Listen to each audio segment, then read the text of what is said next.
আসসালামু আলাইকুম। আজকে আমরা এমন একটি গুরুত্বপূর্ণ বিষয় নিয়ে কথা বলবো, যেটা হার্টের সমস্যায় ভুগছেন এমন বহু মানুষের জানা খুবই দরকার। Coronary angiogram. কি ভয় পাচ্ছেন? চিন্তা করবেন না, আজ আমি সহজভাবে আপনাদেরকে বুঝিয়ে বলবো এনজিওগ্রাম আসলে কি, কিভাবে করে এবং কত খরচ। আরেকটা বিষয়, কোথায় করলে সবচেয়ে ভালো হবে সেটাও নিয়ে আলোচনা করব।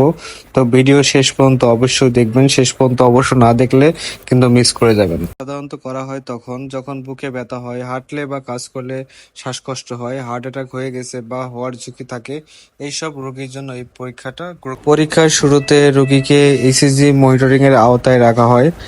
এই পদ্ধতি মূলত দুইটা ধরনের হয়, সেটা হলো হাতে রেডিয়ালের মাধ্যমে এনজিওগ্রাম করা যায়। রেডিয়ালের মাধ্যমে একটি হালকা এবং খুবই মানে সরু টিউব, যেটা হাতে ক্যানোলা হিসেবে ব্যবহার করা হয়, ক্যানোলার মাধ্যমে রেডিয়াল আর্টারিটাকে অ্যাক্সেস করা হয়। রেডিয়াল আর্টারি অ্যাক্সেস করার পরে এখানে একটি স্যালাইন তৈরি করা হয়, যেটাকে বলা হয় ভাস্কুলার অ্যাক্সেস শীথ। এই শীতের মাধ্যমে একটি পাইপ ইনসার্ট করে এটা রক্তনালীর মুখে সেট করে তখন একটা বিশেষ ওষুধ দেওয়া হয়, যেটা এক্সরেতে ভিজিবল হয়। এক্সরেতে ভিজিবল হলে তখন হচ্ছে আপনার রক্তনালীর কোথায় কি সমস্যা আছে সেটা দেখা যায়। রেডিয়ালের পদ্ধতিটা ঠিক একই রকম, হাতে এইভাবে একটা শীত ঢুকানো হয়। আরেকটা পদ্ধতি সেটা হলো যে পায়ের দুই কুচকির পাশে ফিমোরাল আর্টারি যেটা, সেটা এভাবে পালপেট করে পাঞ্চার করা হয়। পাঞ্চার করার পরে এখানে একটি লাইন তৈরি করা হয়।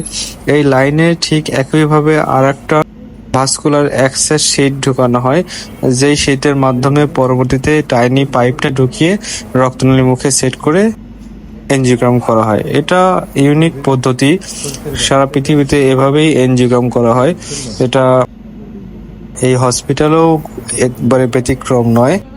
তো রোগীর এনজিওগ্রামের আগে সব ভাইটাল সবকিছু আপনার পরীক্ষা করে নেওয়া হয়, যেমন ইসিজি করা হয়, এক্স রে করা হয়, ব্লাডের কিছু টেস্ট আছে সেগুলো করা হয়। সব ঠিক থাকলে তখন পেশেন্টের এনজিওগ্রাম প্রসিড করা হয়।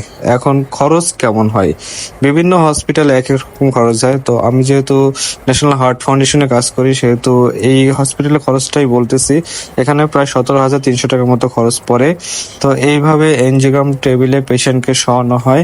ডক্টর এইভাবে এনজিওগ্রাম করার পরে মনিটর ভিজুয়ালাইজেশন হয়। এটা আমাদের হার্ট ফাউন্ডেশন টিমের একটা ছবি।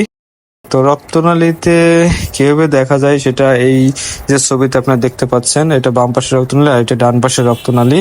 তো মোটামুটি এনজিওগ্রাম করার পরে আরেকদিন থাকতে হয়, সবকিছু ঠিক থাকলে পরে ডিসচার্জ করে দেওয়া হয়। আরেকটা প্রশ্ন সবার মধ্যে থাকে যে রোগী হেঁটে চলাচল করতে পারবে কিনা অথবা বাসে যাতায়াত করতে পারবে কিনা। হ্যাঁ, এনজিওগ্রামের পরে রোগী বাসে অথবা ট্রেনে অথবা প্রাইভেট কারে জার্নি করে চলে যেতে পারবে, সবকিছু ভালো থাকলে। এবং যে জায়গাটাতে এনজিওগ্রাম করা হয়েছে সেখানে যদি কোনো রকম ব্লিডিং এর হিস্ট্রি না থাকে বা হেমাটোমা না থাকে, তাহলে সে হাঁটাহাঁটি করতে পারবে। ভিডিও ভালো লাগলে আমার চ্যানেলটিকে অবশ্যই একটা সাবস্ক্রাইব করে দিবেন, বেল আইকন বাটনটি চাপ দিয়ে রাখবেন, তাহলে নতুন ভিডিও আসার সাথে সাথে আপনার নোটিফিকেশন পেয়ে যাবেন।